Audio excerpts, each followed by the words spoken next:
Social மீடியால video போட்டு trend ஆகணும் அப்படின்றதுக்காண்டி இவங்கள மாதிரி இந்த சில்ற குட்டி குஞ்சான்ஸ் வந்து எந்த லெவலுக்கும் போக ஆரம்பிச்சிட்டாங்க. இப்ப இந்த கையெடுத்து கும்பிட்டு போலீஸ் கிட்ட பாவ மன்னிப்பு கேட்டுக்கிட்டு இருக்கானே, அதுக்கு முன்னாடி போலீஸுக்கே சவால் விட்டு கெட்ட வார்த்தையில அவதூறா பேசி வீடியோ போட்டிருக்கேன். சோசியல் மீடியால வைரல் ஆகி போலீஸ் கண்ணையும் பட்டு. இவன் வந்து நாகர்கோயில சேர்ந்தவன். நாகர்கோயில் போலீஸ் சும்மா விடுமா? காய்ஸ், நாங்க வந்து நாளைக்கு வந்து பாத்தீங்கன்னா எஸ்பி ஆபீஸ் உள்ள போய் வண்டியை திருக்கி வீடியோ போட போறோம். முடிஞ்சா போலீஸ்காரன் நம்ம பாக்குறோம். அதனால இந்த வீடியோ ரொம்ப ட்ரெண்ட் பண்ணி விடுங்க. வந்தனா இவன் ஒரு நாள் ட்ரீட் வைப்பான். இவன் வந்துட்டா ஒரு நாள் ட்ரீட்.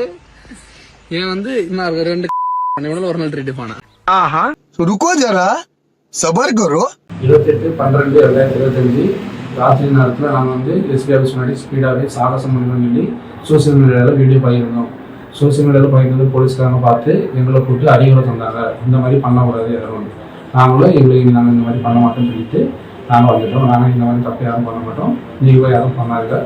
சோசியல் இது டிராஃபிக் ரூல்ஸ்லாம் கண்டிப்பாக ஃபாலோ பண்ணுங்க. தற்கொலை பயல்களா ட்ரெண்ட் ஆகணும் அப்படின்னா உங்களுக்குள்ள உள்ள திறமையை வெளியே காட்டுங்க. பேச்சு திறமை இருந்தா பேசுங்க. டான்ஸ் ஆடுறது, பாட்டு பாடுறது, படம் வரைகிறது, இல்ல வேற ஏதாவது பெயிண்டிங் திறமை, இல்ல நடிப்பு திறன், இல்ல ஏதாவது ஒரு கண்டென்ட் கிரியேஷன், இல்ல ஸ்டாண்ட் அப் காமெடி பண்ண தெரியும் ஆனா ஸ்டேஜ் கிடைக்கல அப்படின்னா ஒரு கேமராக்கு முன்னாடி நின்று பண்ணலாம். இவ்வளவு எல்லாத்தையும் விட்டுட்டு நான் வந்து போலீஸ் ஸ்டேஷனுக்கு முன்னாடியே போயிட்டு வண்டியை ஓட்டி காமிக்கவா, போலீஸ் பிடிக்கிறாங்களா பாப்போம். எப்படி பிடிக்காம இருப்பாங்க, பிடிச்சிருவான்னு அவங்களுக்கே தெரியும். தெரிஞ்சு ஏன் இதெல்லாம் பண்றாங்க? காரணம் இதே மாதிரியே இதுக்கு முன்னாடி சில சில்ட்ரன் நாய்ங்க வந்து இதை மாதிரி பண்ணி ட்ரெண்ட் ஆகி ஃபேமஸ் ஆயிட்டாங்க. சரி, அதே மாதிரி நம்மளும் ட்ரெண்ட் ஆயிர மாட்டோமான்ற நாரத்தனமான நப்பாசையில இந்த நாய்கள் இந்த வேலையை பார்த்துக்கிட்டு திருந்துங்கடா டே.